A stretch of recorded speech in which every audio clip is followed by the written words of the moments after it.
Welcome to McCall Area Chamber Business Feature. My name is Melissa Hamilton. I'm with the University of Idaho Extension. I serve Olive Valley County, and I'm here today with the McCall Chamber. Hello, everyone. I'm Lindsay Harris. I'm the director for the McCall Area Chamber of Commerce and Visitors Bureau. And we're so excited that the Extension Office reached out to us to launch this program so that we can highlight all the incredible businesses we have and support them through these tough times. As we know, it's more important than ever to support local and be behind our businesses. So it's an honor to have Chef Steve Topple with us today. Chef, why don't you tell us a little bit about your businesses and what brought you to McCall? Thank you. Yeah, I really appreciate being on here, helping out here. But yeah, my name's Steve Topple. I'm the executive chef here. I'm from Portsmouth, England, originally. I've been over in the United States now for about 20 years, and I've worked all over the country in New York, San Francisco, and ended up settling down here in lovely McCall, Idaho. It's such a beautiful place, and I kind of fell in love with the area. I used to work at the Shore Lodge, and then I ended up opening up my own restaurant down in Donnelly. At Ragazza de Buffalo, which is a nice Italian restaurant there, and then decided to open up a restaurant here in McCall, which is Jasmine and Ginger, which is inside the Yacht Club building. Absolutely amazing place. It's got a beautiful view of the lake and really nice bar, and so it's a great place here for sure. And then I just opened up a third location, which is the Blue Moose drive-through, which is a really nice kind of gourmet fast food, which is. We offer burgers, sandwiches, and wraps, and lots of great flavors. Excellent, thank you. So we're so excited to feature your businesses and share a little bit of what it looks like to shelter in place with some tips and tricks from Chef Topple. And so if you could share with us a little bit, some knowledge that people could use while they're sheltering in place, that would be great. Absolutely. A couple of things I really want to focus on is like food safety. It's really important while you're sheltering in place that, you keep an eye on a couple of things that are inside your house. Number one is the refrigerator. You want to make sure that your refrigerator is staying at 41 degrees and below. That's the most important thing, because food starts to spoil once it goes above 41 degrees. It stays much better shelf life, 41 degrees and below. Ideally, fish likes to be around like 32 degrees. And so one of my tips is when you buy fish at the grocery store, either they normally put it into some sort of packet or a styrofoam container. My recommendation is to take it out of that, put it into a Ziploc bag, and then place that Ziploc bag into a bag of crushed ice. And then, so it's basically a sealed bag that's going into another sealed bag. It's going to protect the fish and keep the fish a little bit fresher. So basically you take it out of the styrofoam container, pop it into a Ziploc bag, and then pop that Ziploc bag into a bag full of ice. And it's just going to keep that fish lasting much longer in your refrigerator. And plus, having a bag of ice in the refrigerator is not going to hurt either. It's going to keep things a little bit cooler in there. But ideally, you want to keep the temperature below 41 degrees. It's so important. And what I recommend is, I don't know if you can see this cool little thermometer right here. So we have these thermometers in all of our refrigerators, and we check them daily, and it's like I say, 41 degrees. If it goes above that, it comes into, it's called a danger zone, and you don't want your food to get into that danger zone, because then otherwise it can cause bacteria and then obviously start to make people sick and stuff. So that's one of my things. Another thing to do is that we have these little thermometers right here. I don't know if you can see that right there. Basically, what you do is you can check this. It's called a probe. So you can stick that into items into your in your refrigerator to see if the temperature is again below 41 degrees. So that's really important. It's just some good tips to have, and keep an eye on your refrigerator while you're sheltering at home for sure.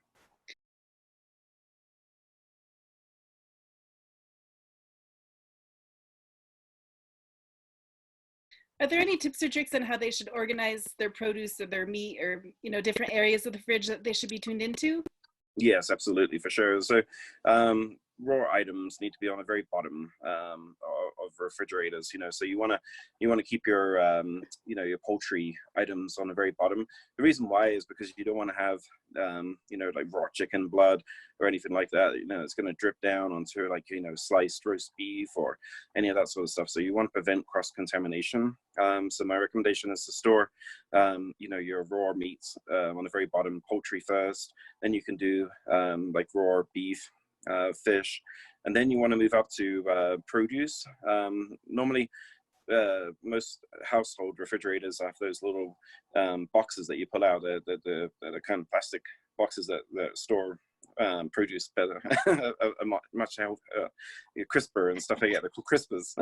There we go, crisper. And so you can store your meat and stuff into the left-hand side one, and then keep your produce on the right. So they're in a separate container. So that you just want to try to prevent cross-contamination. That's my biggest thing. And then dairy, needs to be at the top. Yogurts and stuff like that all separated. So keep all your raw meat, fish in a separate container, and then poultry down the bottom, and so on. And build your refrigerator up from there. I've Excellent. been doing some things wrong. I know. I'm like thinking right now, like, oh, I could totally reorganize my fridge and move that shelf down a little bit. Yeah. Hey, Thank you for that. That gives you a really nice project to do while you're sheltering at home. Yes, that is a great project for people. Yeah. Thank you, Chef.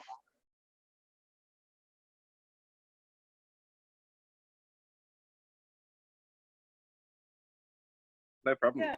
Excellent. So thanks for those tips and tricks. And I'd love to learn more about some of your business in general. It sounds like you've been all around the world, really, and you've had a lot of choices about where you could have a business, and you chose Donnelly, Idaho. You chose McCall, Idaho. And so tell me a little bit about why did you choose this area?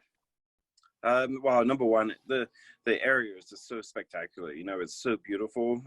It's hard not to. Every day I fall in love with it. It's just like I live in McCall myself, so every day, I drive into. I live down Warrenbecken Road, so I drive by, I look at the lake, and it's just so stunning. Every day it's just like you really fall in love with it. It's just so special. And so when I came here the first time, I was just like blown away. I mean, it basically is just like, it's just such a paradise in its own way. It's really special. And so I decided that's where I wanted to settle down. It's just like, it's such a, you could be in a big city as a chef and make your name, in New York City or San Francisco. But, I decided I want to settle down here in McCall, Idaho. It's a beautiful place. And I consider this my home for sure, very proud to live here. Chef, what was the defining moment for you when you decided to embark out on your own? Yeah, there's always a chef's dream. It's one of those things is you always want to do your own thing. Working for somebody else or working for the big man, as they call it. And stuff like that is always, it's a challenge. So you want to do your own projects and you work for yourself, and everything that you do is is a challenge. You need to challenge yourself and be better at what you do. So you've brought a lot of different choices for food to our area. And so we can get Italian, we can get Thai, we can have gourmet elk burgers from a drive-through. How did you develop your plan for what types of food you wanted to offer the area? Well, so I worked at the Shore Lodge for about just over 3 years, basically, and I listen to what people say. It's just like I noticed that those restaurants, some of the things that I love is like, is Italian food. It's one of my passions. I just love Italian food. I just knew that was missing. And I knew everybody kept on talking about a Thai restaurant or some sort of, really nice higher end Asian restaurant. And so, opening up Ragazza de Buffalo was just that was a kind of a no-brainer. It was such a beautiful location. I wish that it was kind of in the McCall area, because it's the Donnellys, they're definitely a smaller smaller area for sure, but McCall has definitely a bigger audience of people that live in McCall area. But there's no disrespect to Donnelly, because Donnelly has Tamarack and all that great stuff that's going on around there as well, which is super fantastic. Jeff, something that stands out to me is the morale that you have at all of your restaurants with your employees and the camaraderie that's there. Can you talk about what you like to cultivate and for a positive work environment and how you do that? Absolutely, for sure. So, one of the things I believe in, like, you know, is be treated the way you want to be treated. You know, it's, you know, I'm a great believer in, you know, looking after staff, and, you know, we offer health insurance, we offer dental, and, you know, stuff like that, because that's something that I feel that you need to offer to your staff, and, you know, that builds a bit, definitely a good morale. You know, I feel, you know, I try to hire some of the most amazing people. You know, they all have their own talents, and bringing their talents out is what's really important. You know, is showing their skills, and you know, their knowledge and stuff like that as well, is letting them have a piece of the action as well. You know, as such. Excellent. So I'm getting ready to wrap up here a little bit. Unless, Lindsay, do you have any dire questions you want to ask? No, I think just the how we can support him right now and his businesses. Yeah, so with current events, it's like Lindsay said, important to go out and shop local more than ever now. And there's a lot of great options for takeout or even delivery. And so I'd love to be able to hear, how can people support you and your restaurants in this time? Absolutely. Oh, that's a fantastic question. So Jasmine and Ginger is currently open Saturday through Wednesday. We do curbside pickup, so you don't even have to get out of your car, so you can stay nice and safe and sanitary in your own car. Basically, you can order online, or you can actually do delivery. So that's a really cool new option. Is, like, you know, not many restaurants in McCall actually do a delivery service. So our waiters, servers that are, you know, they're desperate for hours and desperate for work and stuff like that. So they said to me, said, "Hey chef, it's like, you know, I know our computer system will allow people to order online and order delivery." And I was like, "Well, let's give it a try." So we actually tried it out on Saturday, and we had about 4 orders that were delivery, which was super fantastic. You know, so we go anywhere in the McCall area. And if you have an order for like Lake Fork, or for Donnelly, you know, we're happy to meet you in Lake Fork area. So we're stopped at Lake Fork, around the Merck area, and you can drive up from Donnelly. So it kind of takes half of the battle out, is, you know, to do that, which is really cool. So yeah, we offer the delivery service, the curbside, and then also Blue Moose is open still, and we're open 6 days a week there. And that's a true drive-through restaurant. So we have some really nice, great gourmet burgers you can order online. You can call in the orders as well for both restaurants, and there's somebody here happy to help to take your order. And, you know, we're happy to cook. And you know, I'm just trying to bring staff back on board by giving them hours, and you know, having some really fun, you know, fun times while doing it as well. Thank you. I can't wait to get delivery. It's like Right. delivery in McCall. Oh my gosh. Right.